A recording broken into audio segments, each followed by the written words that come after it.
Hello, my name is Dr. Megan Myers, and I'd like to share with you a little bit about my research on hip-hop and mission in pluralistic Southern Africa, and particularly looking at oral communication of the gospel.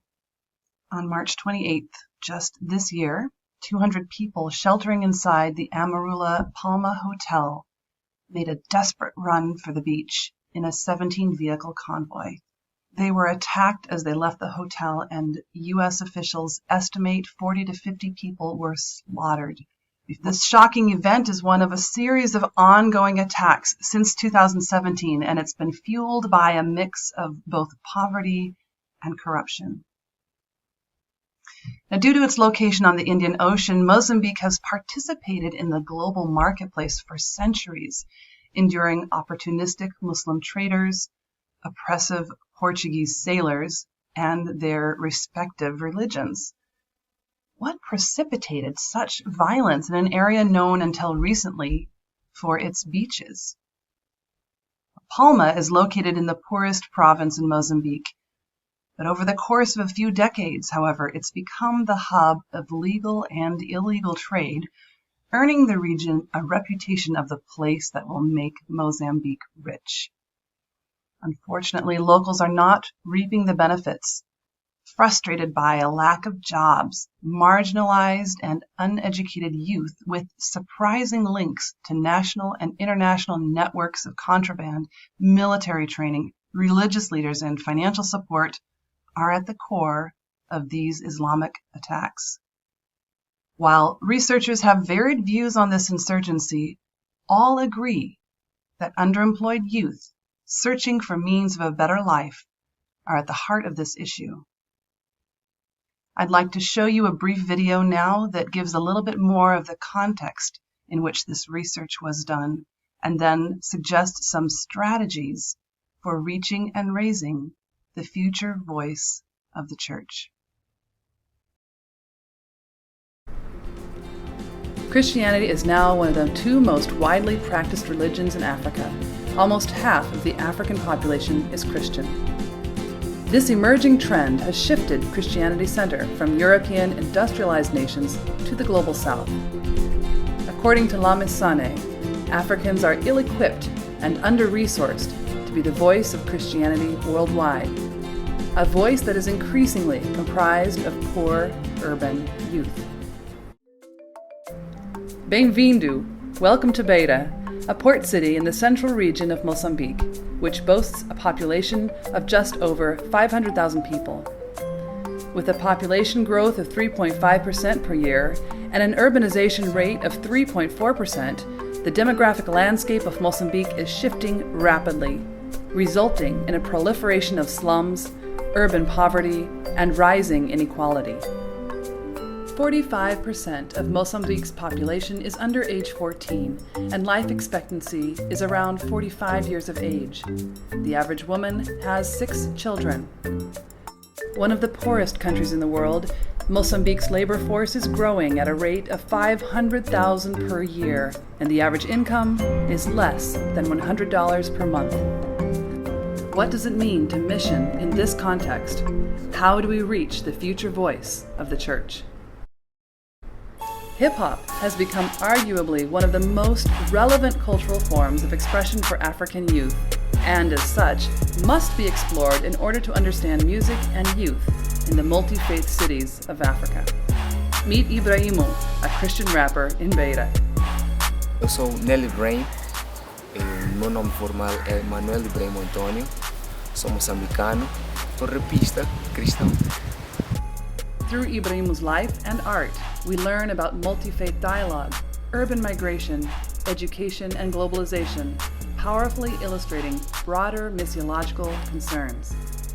Os meus pais são do norte de Moçambique, eles são muçulmanos, nós somos de proveniência, origem árabe.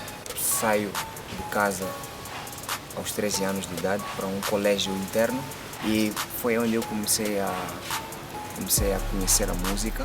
Depois eu venho para Beira para estudar e na sala de aulas é onde eu comecei a ter o interesse em conhecer Jesus Cristo.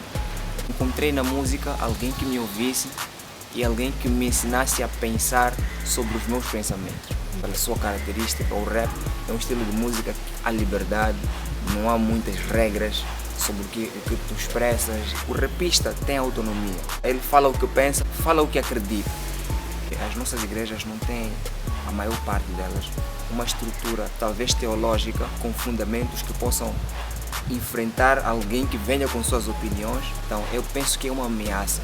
Então por isso que a maior parte das igrejas sente um bocadinho de receio em receber o estilo de música rap. Quando alguém fala de igreja, para nós jovens, nós pensamos uma coisa muito conservadora. Por causa dessa parte conservadora, logo que o jovem, qualquer jovem vai para a igreja, a primeira coisa que o jovem vê não é o amor, não é a recepção, mas são as regras. Nós devíamos trabalhar mais em criar meios atrativos para que o jovem perceba a igreja como um meio onde ele vai ter ajuda para ter essa liberdade, mas que não seja uma liberdade que lhe prejudique. Eu sou um testemunho. Posso ser usado por Cristo, assim, como uma ferramenta comum. Podemos ganhar o mundo até usando o rap. The enormous demographic change of Christianity worldwide and the globalization of missions highlights the need to reconfigure how mission is done. Crate digging through culture, hip-hop and mission in pluralistic Southern Africa will address how arts are currently being engaged in local church contexts in relation to witness, worship, and discipleship, and provoke key considerations for culturally appropriate communication and critical contextualization of the gospel.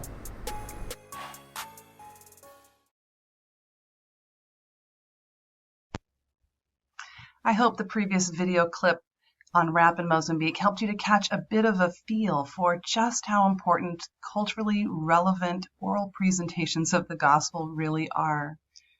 If you'd like a little bit more information on various topics that were raised in the video, I'd suggest that you read Chapter 7 in the book, The Arts as Witness in Multi-Faith Contexts.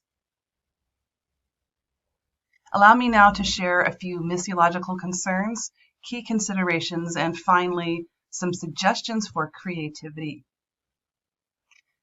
Now, I recently sent out a questionnaire about youth perceptions to various missionaries across the continent of Africa to see how my personal experiences compared to other contexts on the continent. Responses to the questions, how are youth viewed in your context, and how do youth self-identify, were overwhelmingly negative, though confounding descriptors like future and the next generation were also given. Ambiguity seems an apt summary word to describe perceptions of youth across Africa. According to the survey, ranked concerns for African youth are lack of economic opportunities, limited educational options, anxieties about social advancement, and frustrations at home. Finally, when asked, what is the church doing to reach youth, most stated, not much. This is concerning. Why is it that over a third of the churches surveyed are not doing much to reach the majority of the population? I contend that we must step up to the challenge of reaching youth and address the generational gap that plagues the African church. See, what happens to these youth matters. Mischief and misfortune often occupy the space left behind by lack of work and structure. With millions of Africans stalling in the march from youth to adulthood, figuring out how to harness their potential energy is the most urgent task of the next decade in Africa. So in the face of an increasingly flattening and shrinking world, what does it mean to reach and raise urban youth in Southern Africa? Well, one obvious place to start is to engage the most relevant cultural form of expression for African youth, which is rap, and in so doing, connect with them. Here I offer some key considerations drawn from my research on African hip-hop. authenticity. It's being true to who you are. To be authentic is to have integrity. Rappers place a high priority on keeping it real, proclaiming truth that speaks into a given locality. Now, striking a balance between local authenticity and global citizenship is an important concern, not just for African youth, but for an increasing number of people with multiple homes and identities. Solidarity. An identification with the story of another is an additional value in rap music. Capital gained from a shared history, whether imagined or inferred, is important currency. Listening together to lived and told stories coalesces participants into a shared experience of comunitas, an identity that can be transformed into action. Hospitality. It's a sense of welcome, a place of belonging. It's what youth feel the lack of when they approach churches. How can we discover creative examples of safe spaces within the church where youth can perform and process relevant life issues? It is clear that if African churches do not open their arms and embrace the future of their faith, youth will find alternate spaces for support. Mutuality is where we learn from each other. Many rap songs are didactic in nature, and artists take on the role of educators, raising youth consciousness in performances. Rap provides a platform for processing societal problems where youth can learn and grow. What can we learn from hip-hop's global popularity that can be applied to missiological initiatives? Appropriating, integrating, and transforming a foreign art form into a locally meaningful genre is nothing new for Africans, and African hip-hop provides a rich laboratory in which to view processes of change. In this laboratory, 3 paths to raise and reach the future voice of the church are clear. 1. Giving youth relevant experience through practical training, be it teaching youth how to play guitar or piano, or giving them practical training through worship workshops. 2. Reaching youth through more creative channels, considering creating concerts where youth can perform and learn and grow from each other. And 3, encouraging a spirit of responsibility in future leaders, allowing youth to take positions of leadership, to learn, to fail, and to grow. African churches are ill-equipped, under-resourced, and hesitant to reach and raise youth. Yet coherent ministry strategies and commitment to youth can challenge ecclesial stagnation and fill that void of waithood as these youth are waiting to become adults. It is time for African youth to be the voice of positive change and social healing in their communities. This ongoing conflict in northern Mozambique attests to the fact that youth are increasingly restive and pressing for solutions to persistent problems of poverty and corruption. Rather than sit idly by, churches must creatively engage in this transformative process by providing real skills and increased leadership opportunities within and beyond the 4 walls of the church.